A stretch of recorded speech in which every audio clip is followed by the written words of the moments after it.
All right, everybody, I just got back from the Is This a Game Expo in Akihabara.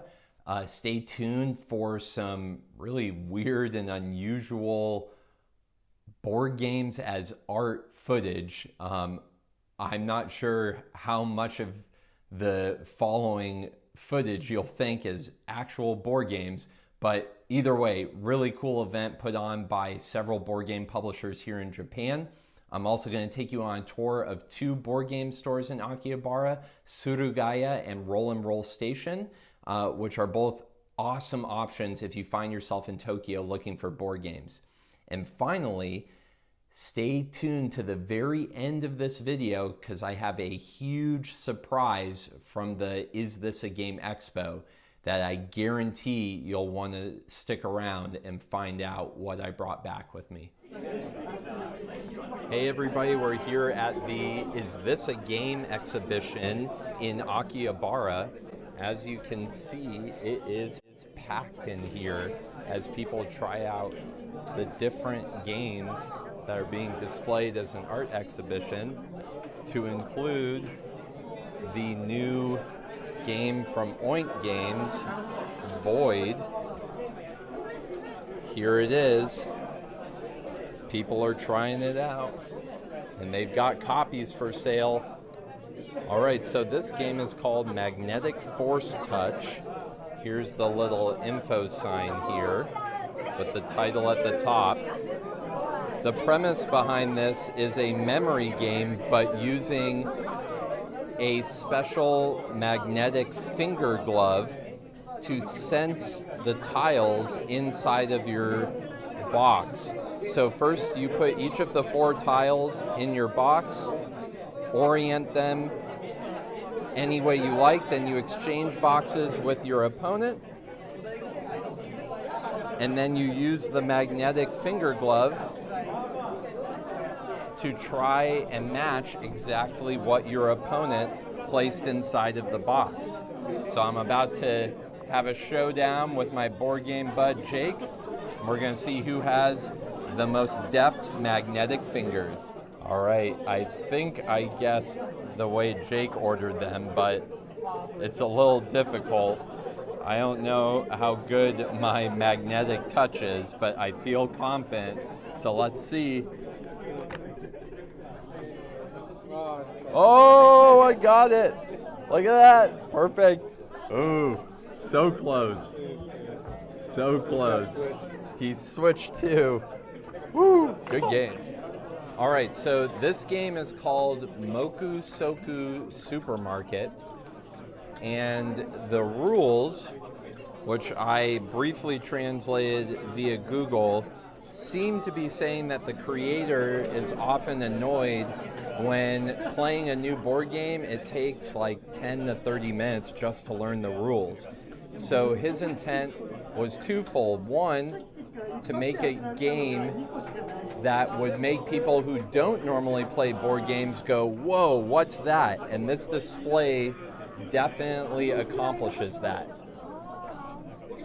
His second goal was to make a game that didn't require you to have a board, didn't require you to have a table, didn't require you to roll a die, didn't require you to play a card. All you had to do was walk up and flip over the cards. And he wanted it to look like an exhibition, since this is an exhibition. So I think the way you play, you draw a card from one of the 2 decks at the end of the display, and this one has a brand name and then says yogurt on it. So I think you're supposed to look at these shapes. Yep, and there we go. There's yogurt. You're supposed to try to identify the label from a Japanese brand that would match the product that you're looking for. So if you're really familiar with Japanese convenience store box sizes, this game is right up your alley. This is definitely one of the more interesting looking games because I cannot tell what the objective is. I think you're trying to wrap up as many of these weird cone objects with that string and then lift them without any falling out. So utilizing the geometry of the different cone shapes to increase friction and help hold everything together inside of this very difficult to operate piece of string. All right, this game is called Yeti in the House. If I'm understanding the rules correctly, this is a hide and seek board game. One team hides the Yeti, the other team hunts for the Yeti. The team that hides the Yeti is going to place the little Yeti meeple somewhere in the house, the school, the bedroom, wherever you want to put him, and then you have to take a series of pictures to serve as hints. You then give those pictures or hints to the search team, and they go out on the hunt for Yeti. However, the person who hid Yeti also hid 3 of his footprints. If the searching team finds all 3 footprints before finding Yeti, the team that hid the Yeti wins. But if the search team finds Yeti before finding all 3 of the Yeti's footprints, then the search team wins. The game comes in a matchbox size box. It's over here. It's only 1,000 yen, and it just includes the Yeti, his footprints, and a small little mountain for flavor. So there it is right there. All right, somebody just explained this really cool looking game to me. It's basically 3-dimensional dominoes. So you're building really cool domino tracks on these very unusual shapes, and then just trying to create an awesome domino effect, just like you would in 1,000 of those really fun YouTube videos. So this girl's building a really cool track on the loop-de-loop one. They've got lots of crescent and circles and ramps and tons of little stunts that you can put together.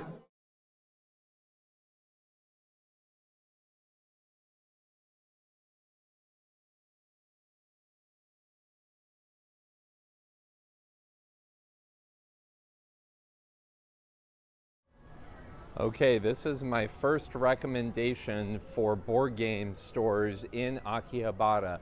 The name of this store is Surugaya. I'm not sure if you're going to be able to read this lit sign, but this store is split into about 4 or 5 mini locations all over Akihabara Electric Town, and only this one has board games in it. So if you find a Surugaya and it's the wrong one, just ask voidgame ga arimasu ka? And they will direct you to the right one. You'll know you're in the right spot when you see that friendly Catan box cover. So let's head up to the 2nd floor. All right, so what makes Surugaya interesting is not only do they have a huge selection of board games, we're talking about 4 packed aisles, top to bottom, filled with games, but the majority of them are all used. They re-shrink wrap them, make sure all the conditions are in tip-top shape, and then resell them at sometimes really competitive prices. Other times, if it's a harder to find game, it's going to be closer to retail price. But either way, huge selection, both Japanese and Western games. Definitely one of the locations I recommend you check out. Surugaya. If Tokyo Highway is one of the games on your wish list when you come to Japan, you'll have no problem finding it. It's in about every board game store in Akihabara and is always around the same price, somewhere between 35 and 40 bucks after currency conversion. Sometimes you find really interesting games like this one that looks like a pretty intensive war game. Hard to tell much from the box, but when it was released, it retailed for about 2,000 yen. Now, 7,300 yen for East Front 1944. I don't know if it's really rare or really good or what its deal is, but Damn, that is an expensive price tag for a board game in Japan. If you're on the hunt for Japanese Doshin games or the small limited release artist community circle board games that tend to only have one run at a Tokyo game market and then disappear forever, Surugaya is definitely the place to go because they have a lot of them and they're all pretty reasonably priced. Oh man, they've got a copy of Scratch House here. I was lucky to find a used copy at the Yellow Submarine in Sapporo for 5,500 yen. This one's a little pricier, but I do know that among Kuro's games, who's a very famous Japanese designer, and he doesn't do many print runs of his games, but among all the games Kuro has done, I'm told that Scratch House is one of the rarer ones, so it's pretty cool that they have a copy here. The one thing you do need to be careful of at Surugaya is getting too excited to find a game. Bob Jiten is a great example. This is kind of like a katakana charades where you have to get your teammates to guess the katakana word without using any katakana words. Normally this is between 1,500 and 2,000 whether you go to a convention or Yellow Submarine, but for some reason the first edition is 5,000 here. The first expansion is 3,100, and the newest one, which they had a ton of at Tokyo Game Market, is 6,300. Do not pay these prices. You can find them for way cheaper elsewhere. Here's their premium shelf items. You can get Cthulhu Wars for like 350 bucks or Luchador Mexican wrestling dice for about $190. All right, here we are in Roll and Roll Station, much quieter, much nicer. They've got their Tokyo Game Market Spring 2018 table set up right in front. They've got a pretty decent selection of games from Japan, America, and Europe. They also have a very large selection of games that you can pull off the shelf and try before you buy in their very nice, convenient little play area, which is surprisingly empty right now. Only one group of people are playing. And here's another stack of games that you can pull off the shelf and give a whirl. Sometimes it pays to wait to buy a game at Game Market because some of them actually go down in price. Alpensian and Last One Standing are about 200 to 300 yen cheaper here at Yellow Submarine than they were at Game Market, which doesn't really make sense. All right, so that was the Is This a Game exhibition in Akihabara, as well as a tour of two of my favorite stores in that part of Tokyo for Japanese board games. As promised at the start of the video, I brought back with me a huge surprise. I managed to secure one extra copy of Oink Games' special edition limited Is This a Game exhibition release. This game is called Void. It says right here in the corner, it's probably too small to read, but it says, Is This a Game? #1 rule design the world, Void by Oink Games. I was only able to get one extra copy for all of you following the Games for Gaijin channel. I am going to be giving away this copy of Void.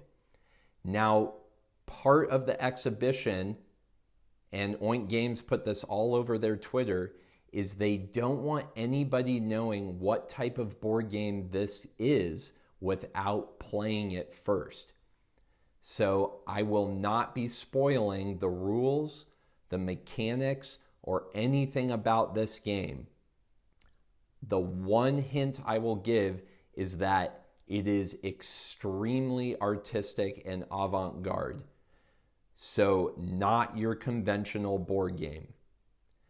The way I'm going to give this away is as soon as this channel hits 500 followers, I will select one of those followers randomly and ship this game to them anywhere in the world free of charge. So if you're interested in this limited edition copy of Void from the Is This a Game Expo, if you want to complete your Oink Games collection by adding this very unique entry, then spread the word about Games for Gaijin and help us get to 500 subscribers so that you can get yourself a chance at this awesome opportunity. I can't wait to give this away. I can't wait to see your reaction. Let's spread the word about Japanese board games and get somebody a free copy of Void from Oink Games.